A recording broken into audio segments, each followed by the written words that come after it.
सदाशिवसमारम्भां शङ्कराचार्यमध्यमाम् अस्मदाचार्यपर्यन्तां वन्दे गुरुपरम्पराम्। हरिः ओम् श्रीगुरुभ्यो नमः। हरिः ओम्। అష్టావకర గీత 62వ భాగం. సందేశం ఉంది. సందేశం అంటే ఏమిటంటే క్రక్స్ అన్నమాట. ఇప్పుడు ఈ 62వ భాగం మొత్తం ఒక 4 ముక్కలు ఆ సందేశంలో మాత్రం దాంట్లో ఇమిడి ఉందన్నమాట. ఒక సీడ్లో ఒక పెద్ద మర్రి వృక్షం ఎలా ఇమిడి ఉంటుందో అలా ఈ 62వ భాగం లెక్చర్ అంతా, గంట లెక్చర్ అంతా కూడా ఆ 4 సెంటెన్సుల్లో ఇమిడి ఉంటుంది. ఏమిటంటే అహంకార నేను అందరి దగ్గర ఉంటుంది. అసలు అహంకారం ఏంటంటే తెలిస్తే కదా మనకి. అందరి దగ్గర ఉంటుందంటే అందరి దగ్గర చేతులు ఉన్నాయి, కాళ్ళు ఉన్నాయి, కళ్ళు ఉన్నాయి. మనందరం మనుషులు, మనందరికి దేహం ఉంది. అహంకారం నేనంటే దేహము. మనుషుల గురించి మాట్లాడుకుందాం. అదర్ లివింగ్ బీయింగ్స్ని పక్కన పెట్టండి. మనుషుల గురించి మనం మాట్లాడుకుంటున్నాం. దేహము యూస్లెస్ కదా, జడం. దేహం అంటే కెమికల్సే కదా. It is inert matter. శరీరత్రయం అంతా ఇనర్ట్ మ్యాటర్. అది బయట స్టాచ్యూ ఉంది, రోడ్ల మీద స్టాచ్యూలు ఉంటాయి, కెమికల్స్ ఉన్నాయి దాంట్లో. దీంట్లో కూడా కెమికల్సే ఉంటాయి. కాకపోతే శాస్త్రం పాంచభౌతికం అంటుంది. 5 కెమికల్స్ కూడా ఉంటాయి. ఆ కెమికల్స్ కాకుండా, కెమిస్ట్రీలో కెమికల్స్ కాకుండా 5 పంచభూతాలు ఉంటాయి అన్నమాట. ఆకాశం, వాయువు అది ఉంటుంది. అగ్ని, జలం, పృథ్వీ అది కూడా ఉంటుంది. అయినా కూడా 5 పంచభూతాలు ఉన్నా కూడా జడం. దిస్ ఈజ్ జడం. అందరికీ మనకు తెలుసు. సో శరీర త్రయం జడం అంటే స్థూల శరీరం, సూక్ష్మ శరీరం, కారణ శరీరం అంతా జడం. మరి ఏం చేస్తాం మనం తర్వాత? మనకి ఇంద్రియాలు జడం, జ్ఞానేంద్రియాలు, కర్మేంద్రియాలు, మరి కోశ పంచకం మొత్తం జడం. అవస్థాత్రయం జడం, శరీరత్రయం జడం, కోశ పంచకం జడం. సో అనాత్మ టోటల్గా చెప్పాలంటే జడం. అనాత్మకి చైతన్యం లేదు, జడం. అయినా సరే మనం హాయిగా మరి డ్యాన్సులు చేస్తున్నాం, బ్రహ్మాండంగా మాట్లాడుతున్నాం, బ్రహ్మాండంగా తిడుతున్నాం, బ్రహ్మాండంగా మెచ్చుకుంటున్నాం, వేదాంతం చదువుకుంటున్నాం. ఎట్లా? ఒక జడం కదా, మనం అంతా జడం కదా. సో కాబట్టి ఈ యొక్క జడ పదార్థము అంటే దేహము, ఇంద్రియాలు, మరి మనస్సు అన్నీ ప్లస్, అది గుర్తుపెట్టుకోవాలి మనం. ప్లస్ ఏదో సంథింగ్ అనమాట. ప్లస్ చైతన్యం. చైతన్యం అనగానే అందరూ అనుకుంటారు సర్వవ్యాపకమైన ఆత్మ అనుకుంటారు. That is wrong. చైతన్యం ఆత్మను లూజ్గా మాట్లాడుకుంటాం మనం. సర్వవ్యాపకమైన చైతన్యం నీలో కూడా ఉంటుంది. అది ఓకే, అది అందరికీ తెలుసు మనకి. సర్వవ్యాపకమైన చైతన్యం కాక్రోచ్లో కూడా ఉంది, డెడ్ బాడీలో కూడా ఉంది. గుర్తుపెట్టుకోండి. సర్వవ్యాపకమైన చైతన్యం ఆ రాయిలో ఉంది, రప్పలో ఉంది. మన బాడీ చచ్చిపోతే ఆ డెడ్ బాడీలో కూడా ఉంటుంది. అది కాదు ఇక్కడ కార్యకరణ సంఘాతం అనుకున్నాం. కార్యకరణ సంఘాతం అన్నా అంతా నేను ఇప్పుడు చెప్పినంత ఒకటే. శరీరత్రయం, అవస్థ అంటే ఇదంతా అనాత్మ కదా. ఈ అనాత్మ ప్లస్ ప్రతిబింబ చైతన్యము, అది గుర్తుపెట్టుకోవాలి. అహంకారం అనగా ఏమి, నాకేం తెలుసు అనకూడదు.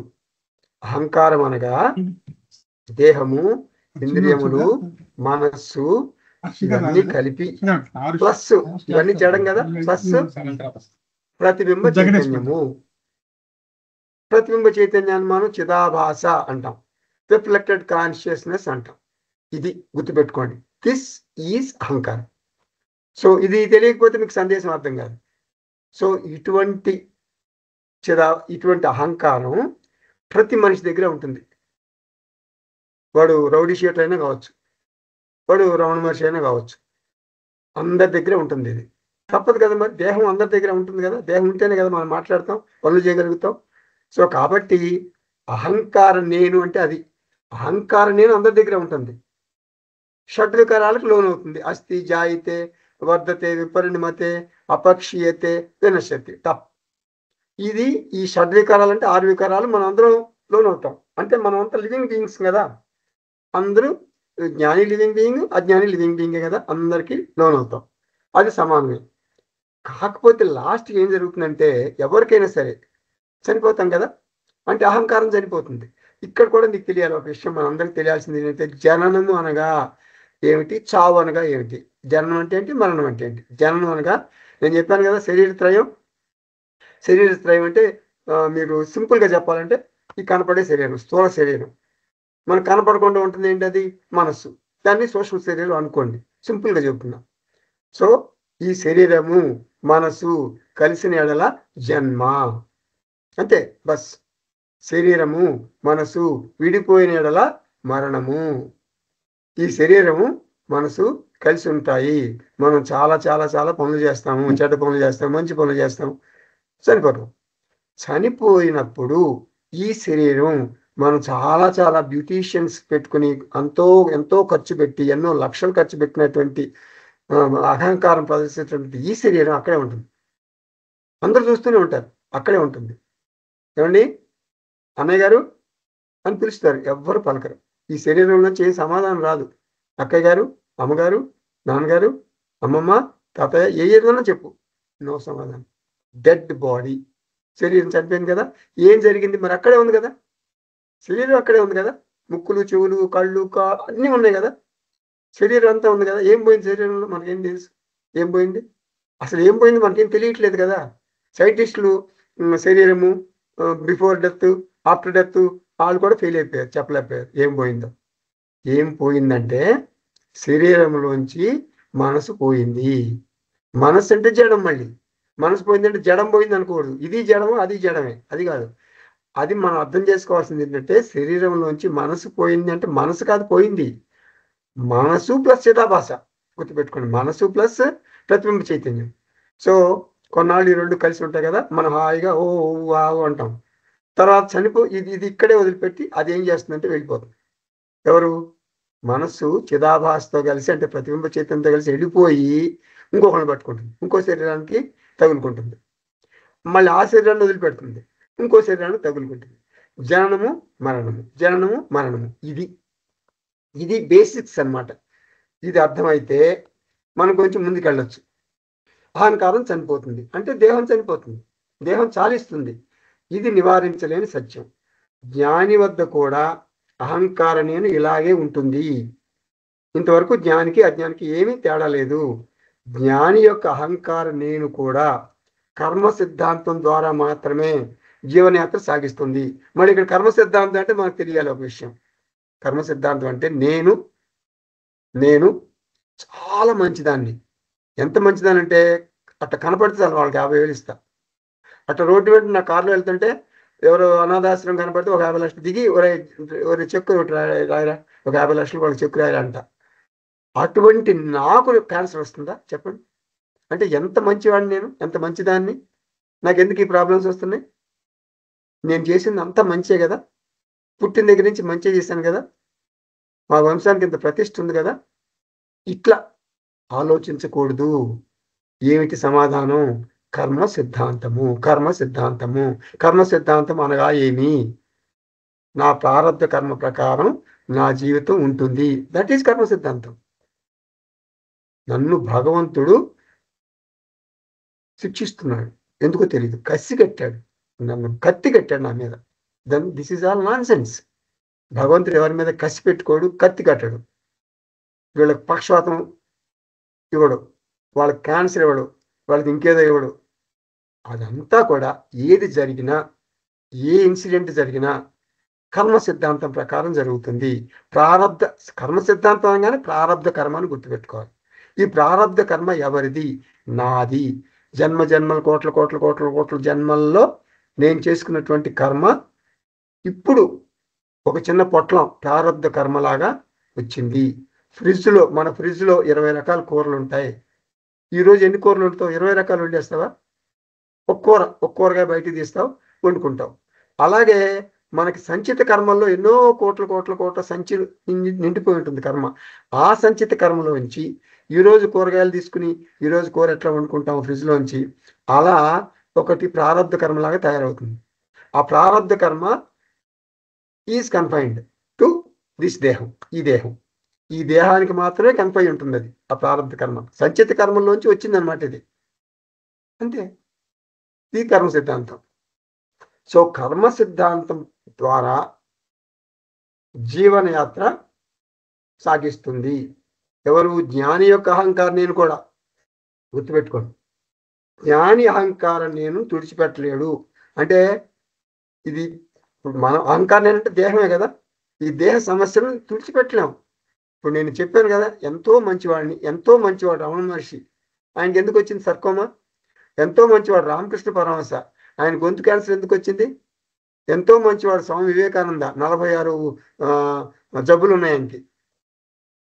ఒకసారి చూశారు, ఎన్ని ఉన్నాయని లెక్కేశారు. ఆస్తమా గీస్తమా ఇవి ఇవన్నీ కలిసి.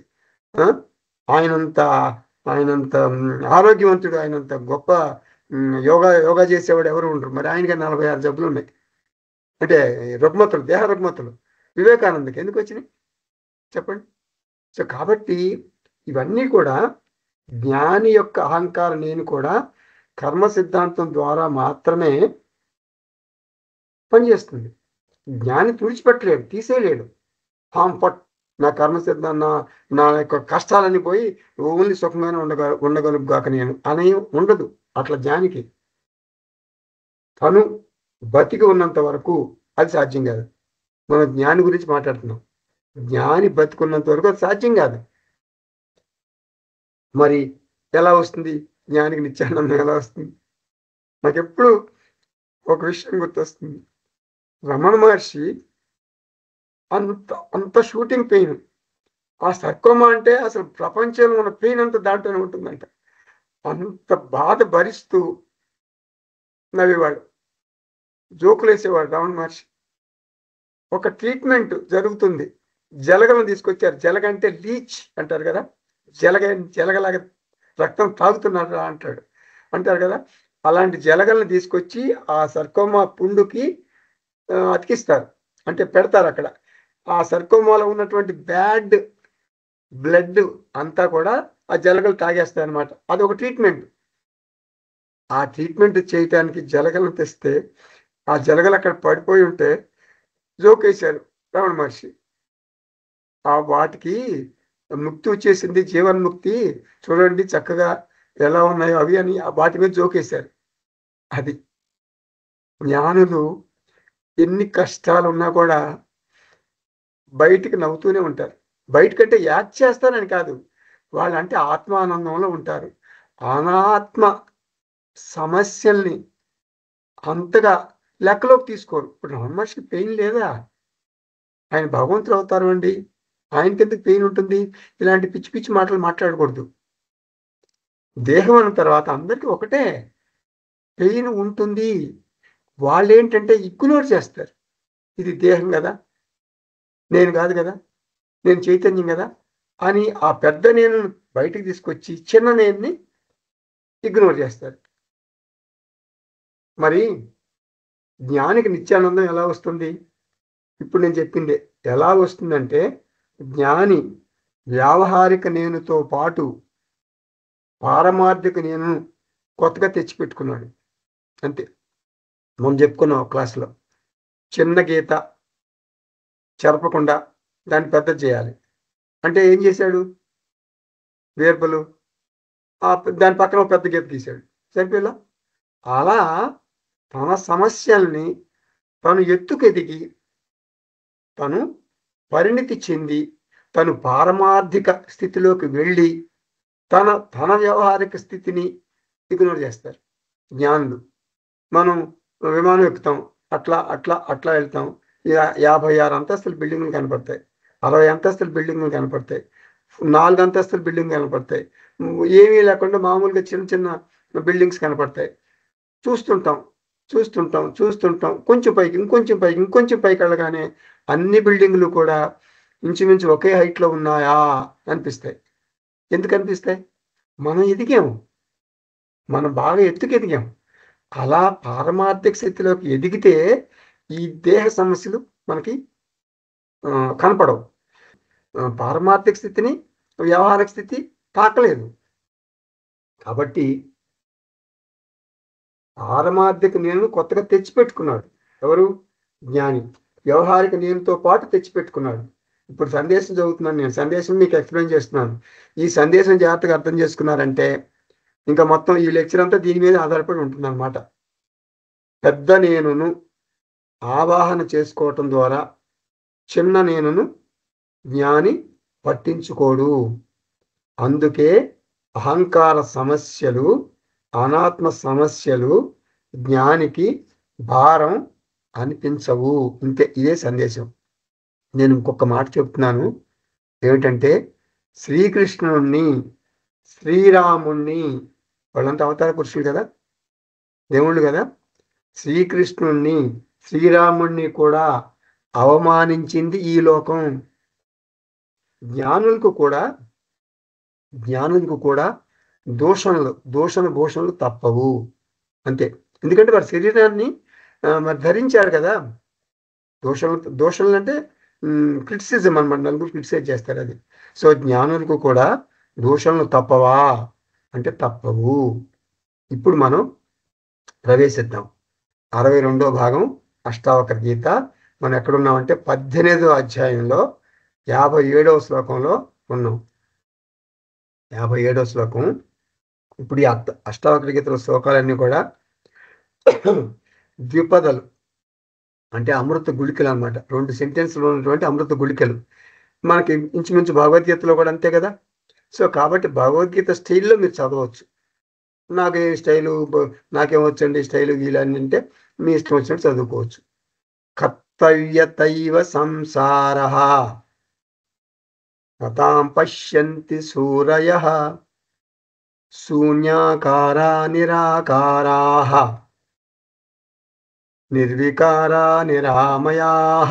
ఇట్లా మనం ధర్మక్షేత్రే కురుక్షేత్రే సమవేతాయుత్సవః అని చదువుతాం కదా మనం భగవద్గీత.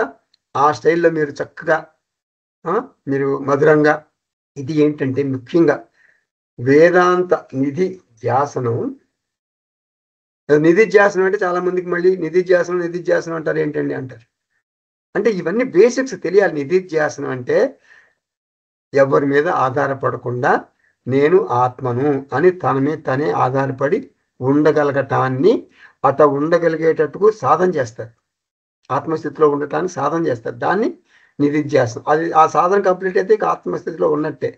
దాన్ని టెక్నికల్గా వేదాంతిక్ మెడిటేషన్ అంటాం. మనకి value meditation, concentration meditation, relaxation meditation, expansion meditation, ఇవన్నీ తెలుసు కదా. అవన్నీ అనాత్మ కోసం చేసేటటువంటిది. అంటే మన మనసును రెగ్యులేట్ చేసుకోవడానికి చేసేటటువంటి మెడిటేషన్స్. ఇప్పుడు ఇది ఏంటి నిధిధ్యాసన ధ్యానం అంటే ఏమిటంటే, ఒకసారి ఆత్మజ్ఞానం పొందిన తర్వాత చాలా మంది ఏంటంటే పోజు కొడతారు, నాకు ఆత్మజ్ఞానం వచ్చేసింది అన్నట్టుగా. కానీ చాలా చాలా సెన్సిటివ్ అనమాట. సెన్సిటివ్. వాళ్ళని సరిగ్గా పట్టించుకోలేదనుకో, పెళ్లికి వెళ్ళారు, పట్టించుకోలేదనుకో అలిగి వెళ్ళిపోతారు. ఎవరు అసలు ఏంటి, నా స్టేటస్ ఏమిటి, నన్ను ఎందుకు ఎవరు పట్టించుకోలేదు, గేట్ దగ్గర వాడిని ఎందుకు పెట్టలేదు, అక్కడికి రాగానే నాకు దండ ఎందుకు వేయలేదు, నాన్ సెన్స్ అని వెళ్ళిపోతారు. ఏమి ఆత్మజ్ఞానం వచ్చినట్టు వాళ్ళకి. అట్లా అనమాట. ఆత్మజ్ఞానం వస్తుంది చాలా మందికి, ఇక్కడ ఉండిపోతుంది. కానీ జీవితంలో అంటే జీవన సరళిలో మార్పు రాదు. జీవన సరళి తాటాకు మంటలానే ఉంటుంది. చిట్టపట. అసలు ముఖంలో చిద్విలాసం ఉండదు, చిరునవ్వు ఉండదు, ఎప్పుడు చిట్పట్లాడుతుంటారు. కొంతమంది ముఖాలు అంతే. ఇప్పుడు తిరుపతి తిరుమల దేవస్థానం ఛానల్లో చూస్తుంటాం కదా మనం, భక్తులు వాళ్ళు ఎంత గొప్ప వాళ్ళు, అక్కడ పాలకులు వాళ్ళంతా కూడా, అంటే రోజు అక్కడ దేవతార్చన చేసుకుంటారు, వాళ్ళంతా అక్కడే ఉంటారు, వాళ్ళ జీవితం దానికి అంకితం చేస్తారు. వాళ్ళ ముఖాలు చూడండి, చిట్టపట్లాడు. మరి ఎందుకంటే వాళ్ళు వెంకటేశ్వర స్వామి, సాక్షాత్ వెంకటేశ్వర స్వామి బాలాజీ దగ్గరే ఉన్నారు కదా. వాళ్ళు బాలాజీతో సహజీవనం చేస్తున్నారు కదా, 24/7 ఉంటున్నారు కదా. చిట్టపట్లాడుతుంది వాళ్ళకి అంతే. అంటే నిధిధ్యాసనం లేదు వాళ్ళ దగ్గర. ఆత్మజ్ఞానం ఉంది కానీ అమలు చేయలేకపోతున్నారు. అష్టావక్ర మహర్షి చెప్తున్నారు, వేదాంతానికి వచ్చే వరకు నేను అహంకారం నేను అని అనుకుంటారు అందరూ. నిజమే కదా. వేదాంతానికి వచ్చే వరకు అంటే ఏంటి? వేద అంత భాగానికి వచ్చే వరకు. వేద పూర్వ భాగంలో ఉన్నప్పుడు ఏమనుకుంటారు? అహంకారాన్ని అనుకుంటారు. అసలు వేదాంతం అంటే ఏంటి? హోమియోపతి పిల్లు. వేదాంతం అంటే ఏంటి? హోమియోపతి మాత్ర. హోమియోపతి మాత్ర ఏం చేస్తావు? వేసుకుంటావు. ఎందుకు వేసుకుంటావు హోమియోపతి మాత్ర? చక్కగా చాలా తీయగా ఉంటుంది, చాక్లెట్ లాగా చాలా బాగుంటుంది అని వేసుకుంటారా? హోమియోపతి మాత్ర అంటే ముందది ఒక జబ్బుకి వేసుకుంటావు, ఒక రోగానికి వేసుకుంటావు. ఏం చేస్తావు వేసుకుని? ఏం చేస్తావు? టప్ అని ఎలోపతి మాత్రలాగా ఒక నీళ్లు పెట్టుకుని టక్కన మింగేసేయవు. హోమియోపతి మాత్రలో గొప్పతనం ఏంటంటే చప్పరిస్తావు. చప్పరిచ్చిన తర్వాత ఏం చేస్తావు? మింగుతావు. రెండు పనులు చేస్తావు, చప్పరిస్తావు, మింగుతావు. వేద పూర్వ భాగం అంటే చప్పరించటం, వేదాంత భాగం అంటే మింగటం. బస్ బాత్ ఖతం. వేద పూర్వ భాగంలో చప్పరిస్తాం, ప్రేయస్సు. వేద అంత భాగంలో శ్రేయస్సు. ఒకటే, మింగేసాం, అయిపోయింది, జబ్బు తగ్గిపోయింది. ఆత్మజ్ఞానం పోయింది. ఆత్మజ్ఞానం వచ్చింది. పోయిందంటే వచ్చేసినట్టే కదా. చీకటి పోయిందంటే లైట్ వచ్చేసింది కదా. మనం స్విచ్ చేయగానే అక్కడ యుద్ధం జరుగుతుంది, కాసేపు చీకటికి లైట్కి అట్లా ఏమీ ఉండదు కదా, టక్కన వచ్చేస్తుంది కదా. సో ఆత్మజ్ఞానం పోవటం, ఆత్మజ్ఞానం రావటం, మనం మింగటం ఒకసారి జరిగిపోతుంది. అంతవరకు చప్పరిస్తాం. సో చప్పరిచ్చేది ఎందుకు చెప్పండి ఒక మాట. మాకేం తెలుసు సార్, ఆయన ఇచ్చాడు, చేతిలో పెట్టాడు, చప్పరించమన్నాడు, చప్పరిచ్చాడు, మాకేం తెలుసు సార్ అనకూడదు. చప్పరించటం ఎందుకు అంటే మింగటానికి కదా. సో వేద పూర్వ భాగం ఎందుకు? వేదాంత భాగానికి వెళ్ళటానికి. జ్ఞాన యోగ్యత ఎందుకు? సాధన చతుష్టయ సంపత్తి ఎందుకు? కర్మయోగం ఎందుకు? ఉపాసన యోగం ఎందుకు? ఎందుకు ఎందుకు అంటే మింగటానికి. హోమియోపతి ముందు మింగినట్టు మింగటానికి, అంటే ఆత్మజ్ఞానం పొందటానికి. వేదాంతము అనగా వేదానికి అంతము అనగా ఉపనిషత్తులు. ఉపనిషత్తులు అంటే ఆత్మ విద్యను చెప్పేవి. ఆత్మ విద్య అనగా ఆత్మజ్ఞానం నేర్పేటటువంటి సైన్స్, అంటే స్పిరిచువల్ సైన్స్. స్పిరిట్ అది. దేహము స్పిరిట్, ఆత్మ నేను. ఇక నేను కాక మిగిలినంత అనాత్మే కదా. సెల్ఫ్ ఎవరు? సెల్ఫ్. సెల్ఫ్ ఆత్మ. ఇదెవరు?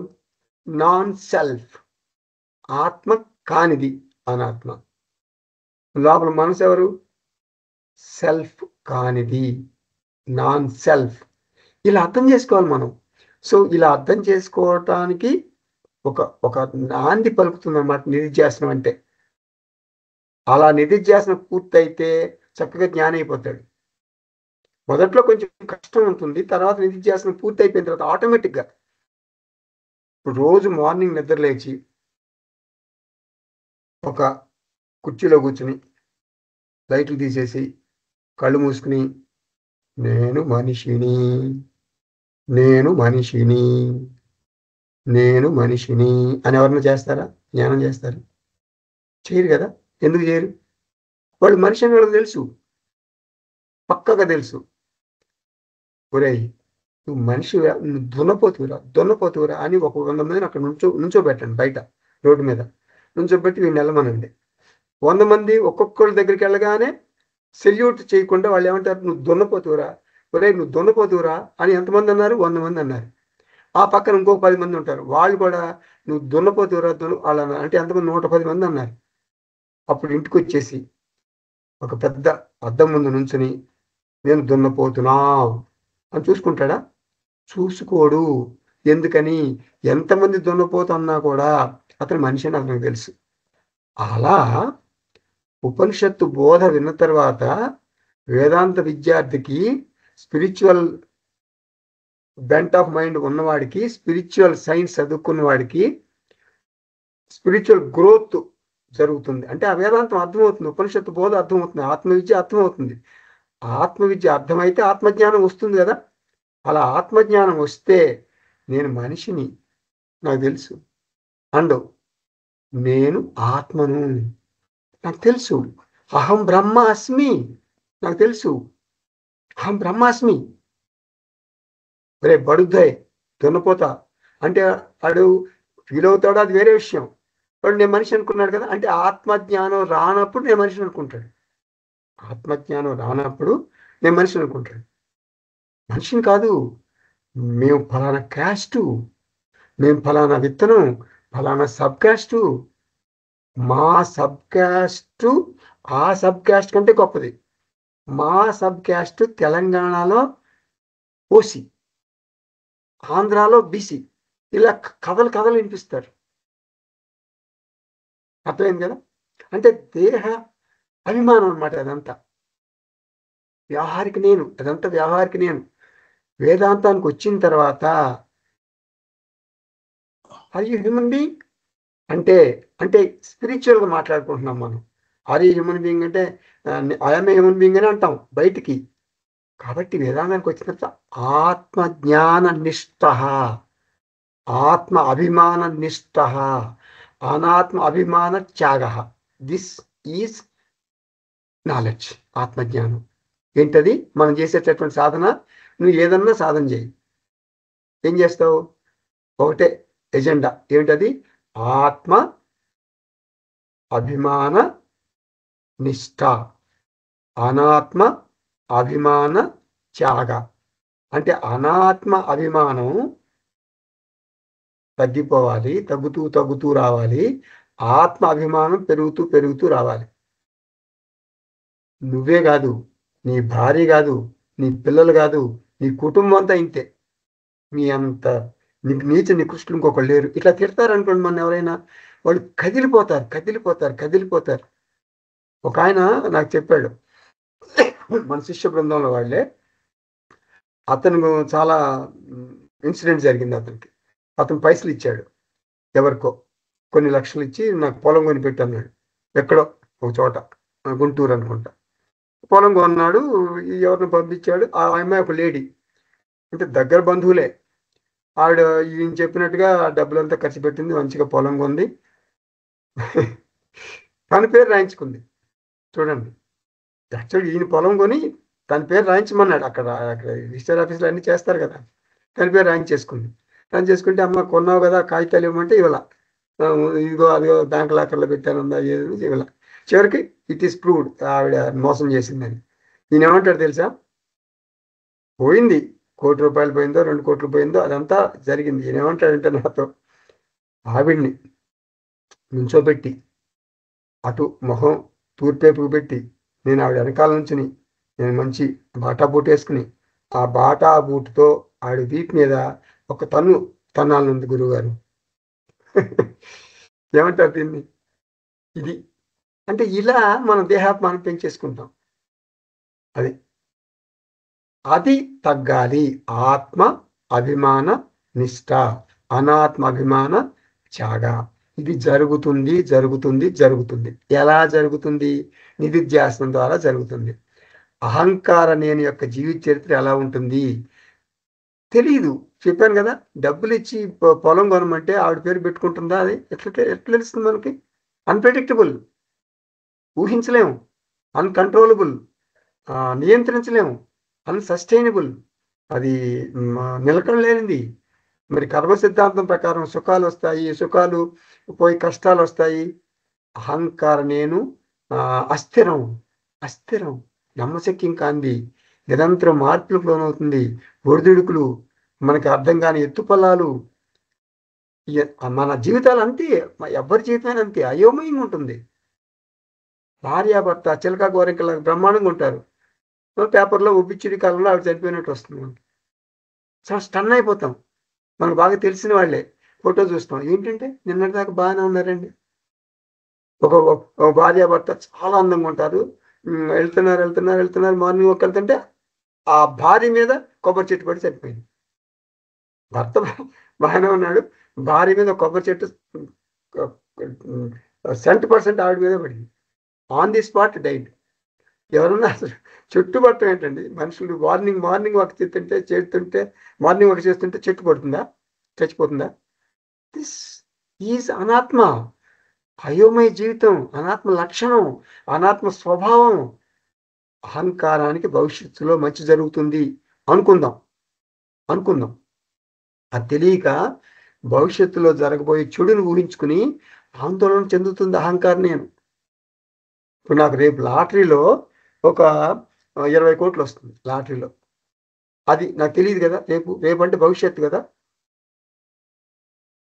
నేనేం చేస్తున్నాను, రేపేం జరుగుతుందో, రేపు ఇట్లా ఉంటుందో అట్లా ఉంటుందో అని ఏదేదో ఊహించుకుని నేను బాధపడిపోతున్నాను. సో మంచి జరుగుతుంది, అది తెలియదు కదా, మరి అది అదృష్టం కదా, దృష్టం కాదు కదా. కాబట్టి ఆత్మబంధువులారా, అహంకారం నేనికేముంటుంది, షడ్వికరాలు ఉంటాయి. అస్థి, జాయతే, వర్ధతే, విపరిణమతే, అపక్షీయతే, వినశ్యతి. ఈ మార్పులు అందరిలోనే వస్తాయి, కానీ అందరూ ఏడుస్తుంటారు. ఎందుకు? ఈ మార్పుల గురించి. అరే భయ్, ఇది సహజం రా భయ్, ఇది సహజం. అస్థి అంటే పుట్టాడు, అంటే పొట్టలో ఉన్నాడు. అస్థి అంటే పొట్టలో ఉంది, పిండం ఉంది. జాయితే పుట్టింది, వర్ధతే పెరిగింది, ఎంత పెరగాలో అంత పెరిగింది. విపరిణమతే మార్పులు చెందుతుంది, పొట్ట పెరిగింది, కాళ్ళు పెరిగినాయి, పెరిగాడు తగ్గాడు, మెటమార్ఫిసిస్ అంటారు. విపరిణమతే అంటే ఇంకేం పెరుగుదల ఉండదు, లోపల మార్పులు జరుగుతాయి. అపక్షీయతే స్టార్ట్ అయిపోతుంది. మనకి దేహం ఒడిగిపోయినట్టు కనపడుతుంది, బుగ్గలన్నీ లోతుకెళ్ళిపోయినట్టు కనపడతాయి, జుట్టు తెల్లబడిపోతుంది, పళ్ళు రాలిపోతుంటాయి. తాప్యం, అపక్షీయతే తప్ రాలిపోతాం, వినశ్యతి. ఇది అందరికీ సాధారణమైనప్పుడు ఎందుకు ఏడుస్తున్నావు? నేను ఏడవాలండి, నేను ఎప్పుడు అంతేనండి, ఎప్పుడు ఏడుస్తుంటానండి, ఇది 6 మార్పులు, షడ్వికారాలు అందరికీ సమానమైనప్పుడు నీకు సమానమే కదా. షడ్వికారాలు, వృద్ధాప్యం వస్తుంది, ఇది అనివార్యం. దేహం బలహీనం అవుతుంది, ఇది అనివార్యం. వృద్ధాప్యంలో దేహం బలంగా ఉంటుందా? రోగాల పాలవుతుంది. ఎవరి మీదైనా మనం ఆధారపడి బతకాల్సి వస్తుంది. కాబట్టి అహంకారం యొక్క భవిష్యత్తు అంధకారం.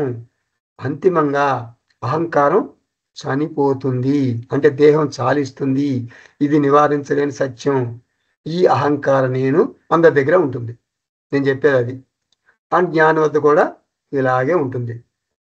జ్ఞాని యొక్క అహంకార నేను కూడా కర్మ సిద్ధాంతం ద్వారా మాత్రమే జీవనయాత్ర సాగిస్తుంది. ఇటువంటి అంధకార భవిష్యత్తు ఉన్న అహంకార నేనుతో జ్ఞాని ఆనందంగా ఎలా ఉంటాడు? ఇది ఎలా సాధ్యం అంటే, మనం చెప్పుకున్నాం, జ్ఞానికి అదనంగా ఏముంటుంది? జ్ఞానికి అదనంగా మనకు బయటికి కనపడేటట్టు ఏముండదు. 3 కాళ్ళు ఉండవు, 2 ముక్కులు ఉండవు, ఇక్కడ నొసటి మీద ఏమి కన్ను ఉండదు, జ్ఞాననేత్రం ఉండదు. జ్ఞాని నిత్యము చిరుదరహాసంతో ఉండటానికి ఏమిటి కారణం? జ్ఞాని అహంకార నేను తుడిచిపెట్టలేడు, అలాగే ఉంటుంది. తను బతికున్నంత వరకు అది సాధ్యం కాదు. దేహము, మనస్సు, చిదాభాస అన్నీ ఉంటాయి. మరి కర్మ సిద్ధాంతం కూడా ఉంటుంది. జ్ఞానికి ప్రారంధం ఉంటుంది. దుఃఖ కారణమైనటువంటి అహంకారాన్ని జ్ఞాని వదిలించుకోలేడు. అయినా జ్ఞానికి ఎలా వస్తుంది ఆత్మానందం? ఎలా వస్తుంది నిత్యానందం? ఎలా వస్తుంది? జ్ఞాని ఆత్మ నేనును చొప్పించాడు. వ్యవహారిక నేనుతో పాటు పారమార్థిక నేను కొత్తగా తెచ్చిపెట్టుకున్నాడు. ఆ కొత్త నేను, ఆ ఆత్మ నేను జీవిత చరిత్ర చాలా గొప్పదై ఉండాలి, పెద్ద నేను అయి ఉండాలి. అహంకార, అంధకార, అయోమయ నేనుకు ప్రాముఖ్యం ఉండదు. అంటే జ్ఞాని జీవితం అలా ఉంటుందన్నమాట. ఇప్పుడు మనం ఒక మంచి సంతోషకరమైన వార్త వింటాం అనుకోండి, పెళ్లిలో 1 కోటి రూపాయలు ఖర్చు పెట్టాలని అక్కడ పెట్టుకున్నాం, మంచిగా బ్రహ్మాండంగా ఏదో చేస్తున్నాం. మన ఇంట్లో ఏదో చిన్న ఇన్సిడెంట్ జరిగింది, పని మనిషి ఇవాళ రాలేదండి అన్నారు. పని మనిషి రాకపోతే కొంచెం కష్టమే కదా, పోన్లేరా అని, అంటే పెళ్లి యొక్క దీంట్లో ఉన్నారు కదా వాళ్ళంతా, అందుకని పెద్ద శుభకార్యం జరుగుతున్నప్పుడు పోన్లేరా, నో ప్రాబ్లం అని చిన్న చిన్న విషయాలను మనం పక్కన పెట్టేస్తాం. అలా ఆ శుభకార్యం, పెద్ద శుభకార్యం ముందు చిన్న చిన్న దుఃఖాలు కనపడవు, అంటే కప్పేస్తుంది అన్నమాట శుభకార్యం. ఇప్పుడు మెర్సిడెస్ బెంజ్ కారు కొనుక్కున్నాం, అది చాలా కాస్ట్లీ కారు కదా. ఆ కారు కొనుక్కున్నప్పుడు మరి చిన్న చిన్న ఇన్సిడెంట్లు జరిగితే, ఇంట్లో కుక్కు రాలేదు ఆ రోజు, నో ప్రాబ్లం, రాకపోయింది తిట్టద్దురా ఆ కుక్కుని తిట్టద్దురా అనుకుంటాం.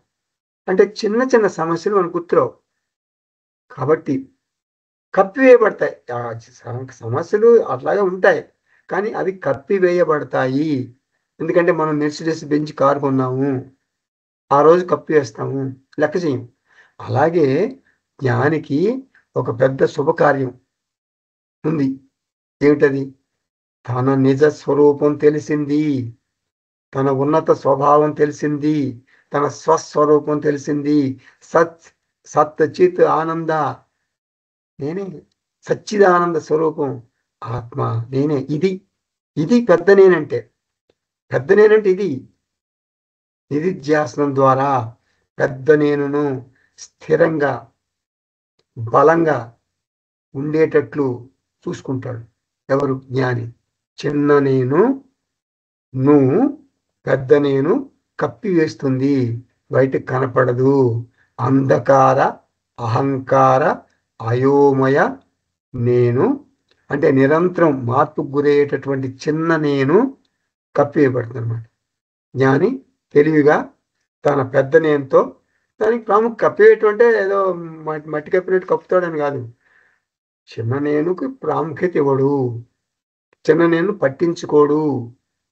పెద్ద నేనును ఆవాహన చేసుకోవటం ద్వారా చిన్న నేను సమస్యలు బాధ్యతలు జ్ఞానికి భారం అనిపించవు. అనాత్మ సమస్యలను అతి తేలిగ్గా పరిష్కరించుకుంటాడు. అష్టావక్ర మహర్షి ఏమంటారు? కర్తవ్యత ఏవ సంసార. అహంకారం యొక్క బాధ్యతలు కర్తవ్యాలు కొనసాగుతూనే ఉంటాయి. పిల్లలను వృద్ధిలోకి తెస్తాం, ఆ తర్వాత మనవల్ని పైకి తీసుకురావాలి, ఆ బాధ్యతను ఎత్తినేసుకుంటాం. ఇదొక అంతులేని కథ. మనసుకు నిరంతరం ఒత్తిడి, భయం, ఆ కర్తవ్యం నేను సరిగా నిర్వహిస్తున్నానా లేదా అని బెంగ. ఇలా సంసారంలో గృహస్థుడు కూరుకుపోతాడు. కానీ జ్ఞానికి ఒత్తిడి ఉండదు. ప్రారబ్ధ కర్మ ఫలితంగా తను జాగ్రత్తగా వినండి, ఇది చాలా మంచి పాయింట్ చెప్తున్నా నేను. జ్ఞానికి ఒత్తిడి ఉండదు. ప్రారబ్ధ కర్మ ఫలితంగా తను కుటుంబానికి ఎంత చేయాలో అంత చేస్తాడు. జ్ఞాని అంటే నేను జ్ఞానండి, నాకు నిన్న సోమవారం నాడు ఆత్మజ్ఞానం వచ్చిందండి, ఇంకా ఆ రోజు నుంచి నేను పడుకుంటానండి, నేను పడక కుర్చీలో కూర్చుంటానండి, నన్ను ఎవరు డిస్టర్బ్ చేయొద్దండి, అలా అర్ధ నిమిత్త నేత్రాలతో కూర్చుంటాను, టైంకి అన్నం తింటా, టైంకి బ్రేక్ఫాస్ట్ అన్నీ చేస్తా. అట్లా ఉండదు జ్ఞాని లైఫ్. జ్ఞాని లైఫ్ మన లైఫ్ ఎలా ఉంటుందో అలాగే ఉంటుంది. అన్ని బాధ్యతలు కుటుంబానికి ఎంత చేయాలని చేస్తాడు, ఒడిదుడుకులు ఉంటాయి. జ్ఞాని ఆందోళన చెందడు. కర్తవ్యత ఏవ సంసార. కర్తవ్యాల గురించి ఆందోళన చెందటం సంసారం. కర్తవ్యాల గురించి వాడు చూడబోతే అట్లా, వీడు చూడబోతే ఇట్లా, వాడేమో రోజు 2 పెగ్గులు వేసుకుంటాడు సాయంత్రం 6 కాగానే, ఈ చూడబోతే భార్య చూడబోతేనేమో ఆ క్లబ్లో కూర్చుంటుంది, ప్యాకాడ్తో కూర్చుంటుంది. మరి భర్త ఇట్లా, భార్య ఇట్లా. ఓరి బాబు ఎట్లా రా, నేను ఎట్లా ఇప్పుడు పిల్లలు చూడబోతే ఎట్లా. పిల్లలు కూడా ఏదో పెద్ద పెద్ద స్కూల్స్లో చేర్పించారు, వాళ్ళు అట్లా అయిపోతున్నారు, వీళ్ళు ఇట్లా అయిపోతున్నారు. మరి అమెరికాలో అతను ఎవరు కొత్తగా వచ్చాడంట, అతను మన ట్రబుల్ చేస్తున్నాడు, ఇక్కడ ఇట్లా జరిగింది, అక్కడ ఇది ఇంతే. నీకేం నీ పాత్ర ఉన్నదా దీనిలో? నీ పాత్ర ఏముంది దీంట్లో? ఎందుకు ఇలా మాట్లాడుతున్నావు?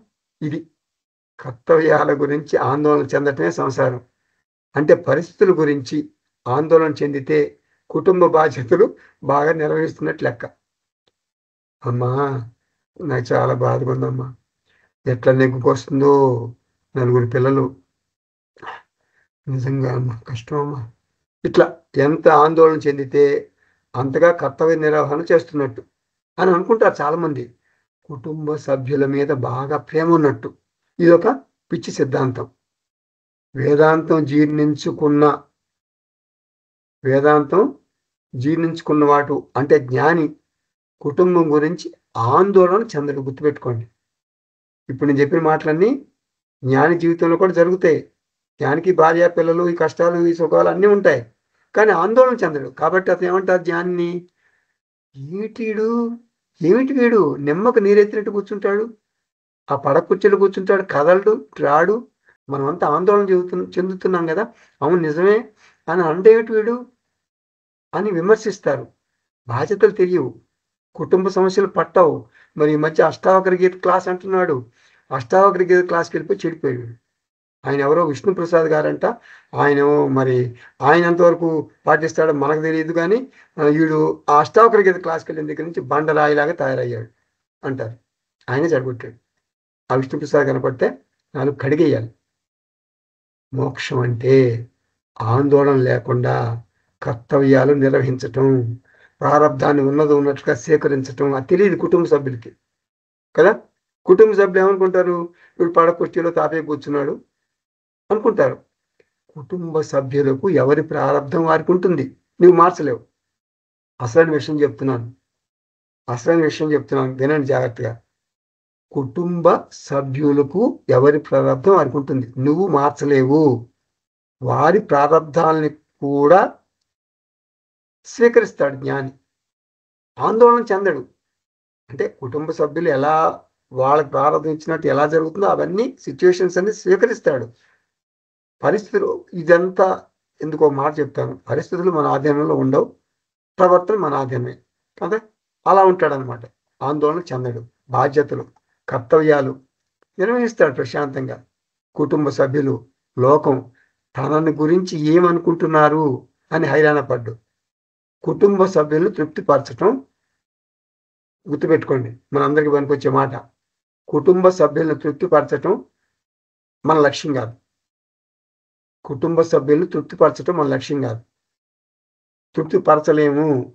ఇతరులను తృప్తిపరచటం ద్వారా నాకు తృప్తి కలుగుతుంది ఆహా అని అనుకుంటే అది అసంభవం, ఇంపాసిబుల్. కుటుంబ సభ్యులకు శాంతి, భద్రత, ఆనందాలను ఇవ్వాలి. ఆహా ఎట్లా ఇస్తాం? నా పిల్లలకి, వారికి, అందరికీ శాంతి, భద్రత, ఆనందాలు ఎలా ఇవ్వాలి అని జ్ఞాని అనుకోడు. ఎందుకు అనుకోడు? శాంతి, భద్రత, ఆనందాలు ఎవరికి ఎవరు ఇవ్వలేరు. ఎవరికి ఇవ్వలేరు. అసలు అది బయట నుండి వచ్చేది కాదది. అది ఒక మానసిక భావన. శాంతి, భద్రత, ఆనందం నా నుంచే వస్తున్నాయి అనేది అది ఒక మెంటల్ ఫీలింగ్. అది ఎవరికి వారే పొందాల్సిందే. మీరు అమెరికా మొత్తం రాసిచ్చేయండి, కూర్చోబెట్టిన రిజిస్టర్ ఆఫీస్లో మొత్తం అమెరికా రాసిచ్చేస్తున్నాం బాబు, అన్నీ ఇచ్చేసాం, ఏంటి సంతోషమేనా? లేదండి, ఆయన ప్రెసిడెంట్ గారి కోటు ఒకటి మంచిది రాయలేదు, నాకు రాయలేదు, అది కూడా రాయండి అంటే ఎప్పుడు ఏడుస్తుంటాడు. జ్ఞానికి అహంకారం యొక్క కర్తవ్యం భారంగా ఉండదు. ఒకవేళ జ్ఞానికి ఆందోళన వచ్చిందనుకోండి, జ్ఞాని మనలాంటి వాడే కదా, మరి వస్తే వెంటనే ఏం చేస్తాడు? ఆత్మనేను ఆవాహన చేస్తాడు. ఏమిటి ఆత్మనేను? 5వ వేదాంత రత్నం తెలుసు కదా మనకి. 5వ వేదాంత రత్నం ఏమిటది? నా అసలు స్వరూపాన్ని నేను మర్చిపోయి నా జీవితాన్ని భారంగా చేసుకుంటున్నాను. నా అసలు స్వరూపం ఏమిటి? ఆత్మ. మర్చిపోయాను, జీవితం అంతా భారంగా చేసుకుంటున్నాను. ఇప్పుడు నేనేం చేయాలి? నా స్వస్వరూప నిష్ఠలో ఉండి నా జీవితాన్ని ఒక ఆటగా మలుచుకుంటాను. ఇది కదా 5వ వేదాంత రత్నం, మనందరికీ తెలుసు కదా. అది గుర్తుపెట్టుకుంటాడు, అది గుర్తుకు తెచ్చుకుంటాడు జ్ఞాని. అప్పుడు ఏం జరుగుతుందంటే డ్యూటీ ఈజ్ బ్యూటీ. డ్యూటీ బ్యూటీగా మారిపోతుంది. బ్యూటీ అంటే అందం కదా, డ్యూటీ అంటే కర్తవ్యం. ఆ కర్తవ్యం చక్కగా అందంగా మారిపోతుంది. అంటే ఆందోళన తగ్గిపోతుందని అర్థం. ఆకార అంటే ఫామ్, గుణాలు ఉంటాయి, సొంత వ్యక్తిత్వం ఉంటుంది. తల్లి, తండ్రి, కొడుకు ఒక పాత్రను పోషించాలి, అది భారం అనిపిస్తుంది. పాత్రలు లేవు, నేను తల్లి కాదు, తండ్రి కాదు. ప్రతి పాత్రకు ఒక ఆకారం ఉంటుంది, ప్రత్యేక బాధ్యతలు ఉంటాయి. ఇప్పుడు మనం పెద్ద ఉద్యోగం చేస్తున్నాం, మరి షూస్ ఇప్పకూడదు, ఫార్మల్ డ్రెస్ వేసుకుంటాం కదా, మంచి సూటు బూటు అన్నీ వేసుకుంటాం, మంచి టైట్గా షూస్ వేసుకుని రోజంతా అక్కడ కష్టపడి వచ్చి ఇంటికి వచ్చి ఆ షూస్ ఇప్పేస్తాం. అబ్బా ఎంత ఆనందంగా ఉంటుంది, షూస్ సాక్స్ తీసేస్తే ఎంత ఆనందంగా ఉంటుంది.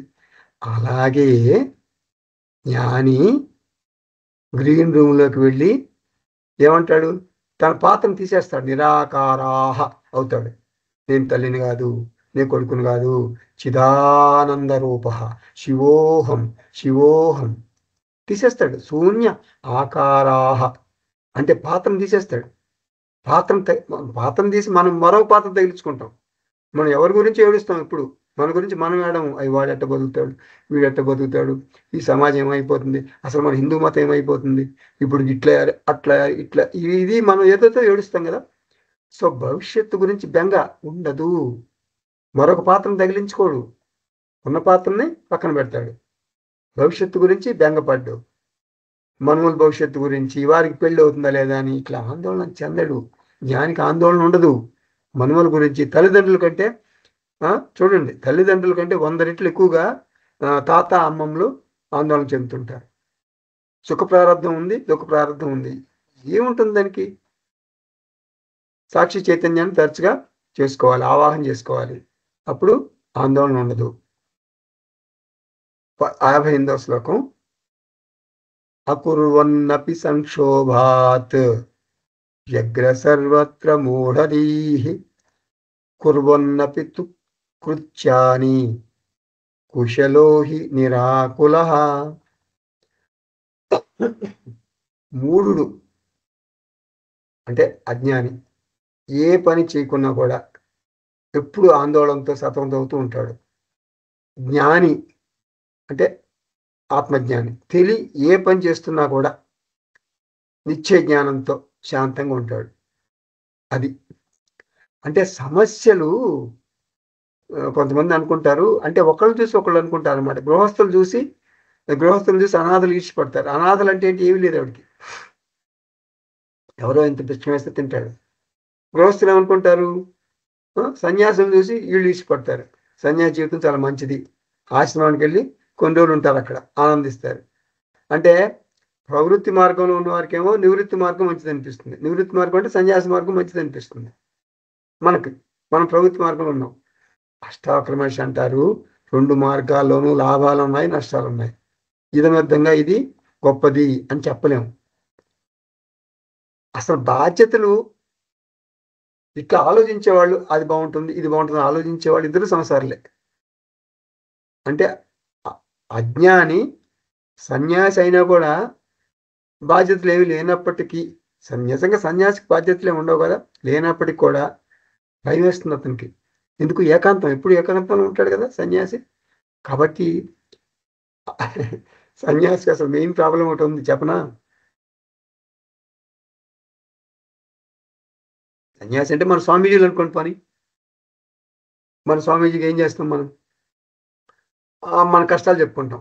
స్వామీజీ ఎలా జరిగింది అందరూ చెప్పుకుంటారు. సన్యాసికి కదా ఆయన కష్టాలు ఎవరు చెప్పుకుంటాడు? ఆయన? ఎవరు వినేవాళ్ళు ఎవరు ఉండరు కదా. అందరూ వచ్చి, శిష్యులందరూ వచ్చి ఆయన చెప్పుకుంటారు, ఆయన ఎవరు చెప్పుకోవాలి? కాబట్టి ఒక్కొక్క రోజు ఒక్కొక్క సన్యాసికి భిక్ష కూడా దొరకదు. కాబట్టి సన్యాసికి సమస్యలు ఉండవు అనుకోకూడదు. అష్టావక్ర మహర్షి అంటున్నారు, ఆ సర్వత్రా వ్యగ్రహ, అన్ని వేళలా అశాంతితోనే ఉంటాడు. అంటే ఆశ్రమంలో లేదు, మైండ్లో ఉంది. ఆశ్రమం గృహస్థ కావచ్చు, ఏదైనా కావచ్చు. మానసిక అజ్ఞానాన్ని తొలగించుకుంటాడు అనే జ్ఞాని.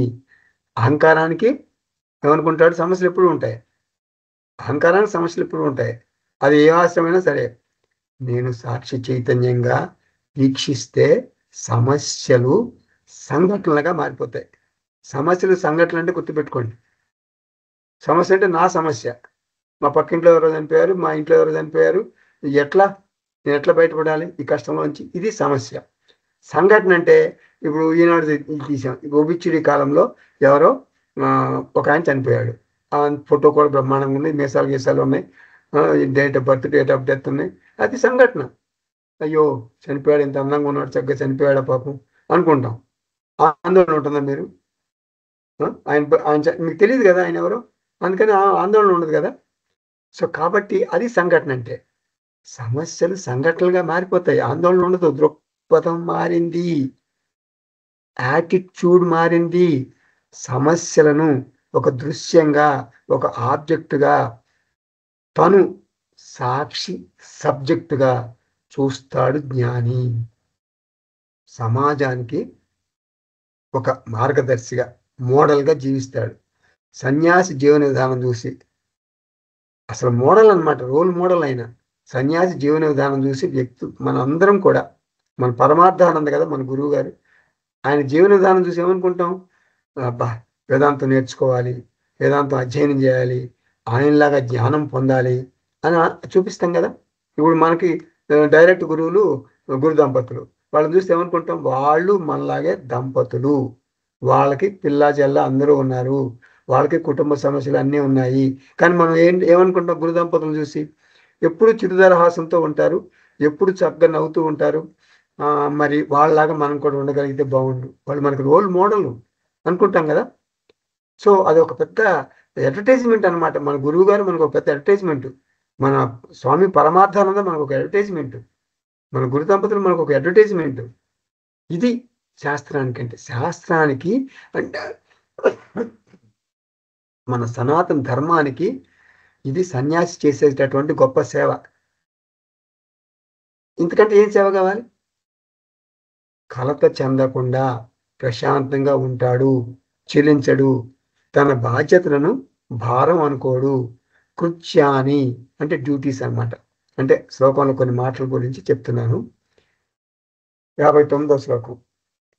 సుఖమాస్తే సుఖం శేతే సుఖమాయాతి యాతి చ సుఖం భక్తి సుఖం భుంక్తే వ్యవహారేపి శాంతధీహి.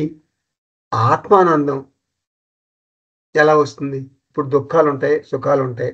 ఆత్మానందం ఎప్పుడు తెలుస్తుంది మనకి అంటే, ఆత్మానందం గుర్తుపెట్టుకోండి, మనసు ద్వారా వ్యక్తం అవ్వదు. ఆత్మానందం మనసు ద్వారా వ్యక్తం అవ్వదు. ఎట్లా ఏంటంటే, నేను సచ్చిదానంద స్వరూపం అని జ్ఞానం అనుకుంటాడు. ఇప్పుడు దేహ బాధలు ఎక్కువగా ఉంటే, చెప్పాను కదా సర్కమో వ్యాధి, రమణ మహర్షి చెప్పాం కదా, అంతకంటే ఎక్కువ దేహ బాధలు ఎవరికి ఉంటాయి. అటువంటి బాధలు ఎక్కువగా ఉన్నప్పుడు కూడా రమణ మహర్షి మనసు నుండి, రమణ మహర్షి చిరునవ్వు ముఖంతో ఉన్నాడు కదా. ఎందుకున్నాడు? అప్పుడు కూడా నాకు ఆత్మానందం ఉంది, కానీ మనసు ద్వారా వ్యక్తం కావటం లేదు. మనసు ద్వారా ఈ బాధ వ్యక్తం అవుతుంది. అప్పుడు దీన్ని పక్కన పెట్టేసి ఆత్మానందాన్ని ముందుకు తెచ్చుకున్నాడు అనమాట. అంటే రిఫ్లెక్టెడ్ ఆనందం అంటారు. సుఖం ఉంటే రిఫ్లెక్టెడ్ ఆనందం, దుఃఖం ఉంటే రిఫ్లెక్టెడ్ దుఃఖం, అంతే. అంటే మన మన లోపల నుంచి ఆనందమే అలా వ్యక్తం అవుతుంది అనమాట, అంతే. ఇప్పుడు అద్దం పగిలింది, నా ముఖం మరి అద్దంలో కనపడుతుంది కదా, అది పోయింది. ఇప్పుడు అద్దం పగిలిపోయింది కదా, అవ్వట్లేదు కదా. నా ముఖం ఏమైంది? అయ్యయ్యో నా ముఖం అనుకుంటామా? నా బింబ ముఖం, నా అసలైన ముఖం, నా ఒరిజినల్ ఫేస్ అలాగే ఉంది. అద్దం పగిలింది. అద్దం పగిలినంత మాత్రం నా ముఖం పోయిందని బాధపడతాను నేను? ప్రతిబింబం ముఖం పోయింది, ప్రతిబింబం ముఖం పోయింది అనుకుంటా. అది అలా అనుకోవాలి. నా బింబ ముఖాన్ని నేను చూసుకోలేను, అయ్యో అనుకుంటా. కానీ నా ముఖం నా మెడ మీద భద్రంగా ఉంది అని నాకు తెలుసు. నా ముఖం ఏమవల, పగల్లా. అక్కడ అద్దం పగిలింది అంతే, ఇక్కడ ముఖం పగల్లా. కాబట్టి దుఃఖ సన్నివేశాల్లో కూడా జ్ఞాని నేను ఆనంద ఆత్మను అనుకుంటాడు. నిధిధ్యాసన అభ్యాసం చేయటం వలన ఈ ఆత్మానంద స్థితి సాధ్యమవుతుంది. అష్టావక్ర మహర్షి అంటున్నారు, సుఖం ఆస్తే సుఖం శేతే సుఖం ఆయాతి సుఖం యాతి. ప్రతిబింబ ఆనందానికి రాకపోకలు ఉంటాయి, కానీ బింబానందానికి ఉండవు, ఆటంకాలు ఉండవు. బింబానందం అంటే ఆత్మానందం.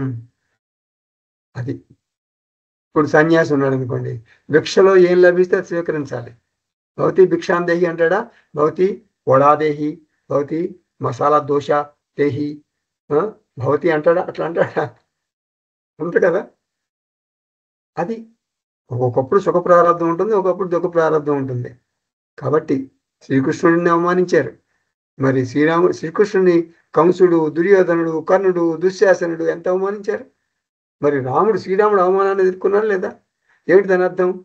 అహంకారం దుఃఖ అనుభవాలను తప్పించుకోలేదు, అది అర్థం. శ్రీకృష్ణుని శ్రీరాముని కూడా అవమానించారంటే అర్థం అది. అహంకారము అంటే అహంకారం నేను, ఈ దేహం ఎట్సెట్రా దుఃఖ అనుభవాలను తప్పించుకోలేదు. మన సొంత కుటుంబ సభ్యులే విమర్శిస్తారు, మన సొంత కుటుంబ సభ్యులే విమర్శిస్తారు, అవమానిస్తారు, దూషిస్తారు. జ్ఞానికి కూడా అహంకార కోణంలో ఈ దూషణలు తప్పవు. అవమానం అనుకుంటే బాధ కలుగుతుంది, అది ప్రారబ్ధ అనుభవం, అది తప్పించుకోలేనిది అనుకుంటే అది బాధించదు. అది ప్రారబ్ధ ఫలం, అవమానం కాదు. సాక్షిగా ఆ అనుభవాన్ని ఒక దృశ్యములాగా, ఒక ఆబ్జెక్ట్ లాగా పరిశీలిస్తే అహంకార సమస్యలు అన్నీ కూడా ఆనందంగా సనుగుడు గొనుగుడు లేకుండా ఆస్వాదించగలుగుతాం. ప్రతిఘటన అంటే రెసిస్టెన్స్, ప్రతిఘటన లేకపోవటమే మోక్షము. కర్మయోగిగా ప్రసాద బుద్ధితో స్వీకరించాలి, అలా కూడా సాధన చేయొచ్చు. జ్ఞానయోగిగా సాక్షిగా సాధన చేయొచ్చు. అందువలన ప్రారబ్ధ ఫలాలు అన్నీ కూడా సుఖం భుంక్తే అంటే సుఖం అంటే ఇక్కడ ప్రతిఘటన లేకుండా ఉండాలి అని అనేక వ్యవహారాలు చేస్తున్నా కూడా జ్ఞానం ఏమనుకుంటాడు? అహం శాంత ఆత్మ అస్మి అని ప్రశాంతమైన మనసుతో అనుకుంటాడు. ప్రశాంతమైన మనసు కలిగి ఉంటాడు. మనస్సు మాత్రం అతనికి మనస్సు అనేక అనుభవాలు పొందుతూ ఉంటుంది కదా, మనసులో మనలాగా అనుభవాలు పొందుతుంటుంది అది జ్ఞాని మనసు కూడా. కానీ జ్ఞాని దగ్గర ఒక తంబూర శృతి ఉంది. తంబూర శృతి ఏమిటది? జ్ఞాని దగ్గర ఉన్న తంబూర శృతి అహం శాంత ఆత్మ అస్మి. మైండ్ శాంతం కాదు, గుర్తుపెట్టుకోండి. అహం శాంత ఆత్మ అస్మి. మైండ్ శాంతం కాకపోవచ్చు. అహం శాంత ఆత్మ అస్మి. అహం శాంత ఆత్మ అస్మి. అహం బ్రహ్మ అస్మి. ఈ ఆలోచన ఇలాగే అన్ని వేళలా జీవితాంతం జ్ఞానికి కొనసాగుతుంది. మరి మనందరం అష్టావకర గీత వింటున్నాం కాబట్టి, ఆత్మజ్ఞానం వచ్చింది కాబట్టి మనం కూడా అహం శాంత ఆత్మ అస్మి. నా మైండ్ ఎలా ఉన్నా కూడా, నా మైండ్లో ఎన్ని డిస్టర్బెన్సెస్ ఉన్నా కూడా అహం శాంత ఆత్మ అస్మి అని తంబూర స్థుతి పెట్టుకోలేమా? మనం పెట్టుకోగలం. ఇలాగే మనం అందరం పెట్టుకోవాలి తంబూర శృతి. ఈ ఆలోచన ఇలాగే అన్ని వేళలా జీవితాంతం జ్ఞానికి కొనసాగినట్టు మనకు కూడా కొనసాగాలి. ఎంతవరకు? జీవితాంతం అంటే మనం జీవించి ఉన్నంత వరకు. స్వస్తి. ఓం పూర్ణమదః పూర్ణమిదం పూర్ణాత్ పూర్ణముదచ్యతే పూర్ణస్య పూర్ణమాదాయ పూర్ణమేవావశిష్యతే.